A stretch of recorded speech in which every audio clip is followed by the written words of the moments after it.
Iginiit ng Pangulo na responsibilidad ng liderato at hindi na maaring maulit ang nangyari sa Ayungin Shoal na ikinaputol ng daliri ng isang sundalo. Inilabas naman ng AFP ang video ng mabilis na takbo ng bangka ng China hanggang sa sumalpok sa bangka ng Pilipinas. Nakatutok si Joseph Moro.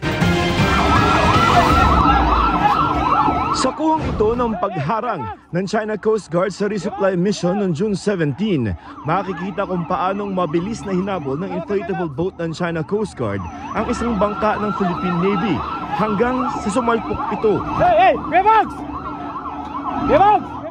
Sa lakas ng pagbangga, halos mahulog ang dalawang sakay ng bangka ng Pilipinas.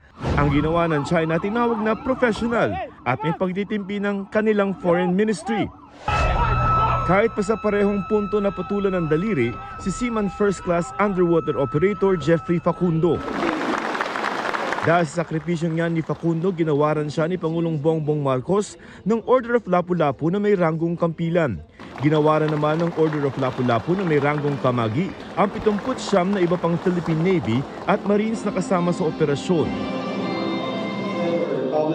Bago nito ay kinausap ng personal ng Pangulo ang 80 sundalo. Sa pagharap ng Pangulo sa mga sundalo dito sa AFP Western Command, sinabi niya na responsableng bansa ang Pilipinas at hindi ito gagamit ng dahas o intimidasyon para makapanakit ng kapwa.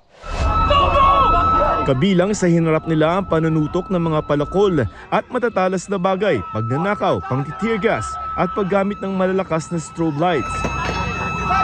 I salute the 80 officers and troops who sailed the waters and exercised the greatest restraint amidst intense provocation. On June the 17th, we made a conscious and deliberate choice to remain in the path of peace. Hindi raw gusto ng Pilipinas ng giyera pero hindi raw ito katumbas ng kahinaan. Kailanman ay hindi tayo magpapasupil at magpapaapi kahit na kanino man. Sa harap nila at ng Defense Secretary, AFP Chief of Staff at mga pinuno ng AFP Western Command at Philippine Coast Guard, sinabi ng Pangulo na ang nangyari ay responsibilidad ng liderato. Sabay sabing hindi na pwedeng mangyari ulit ang sinapit ng mga sundalo sa Ayungin noong June 17.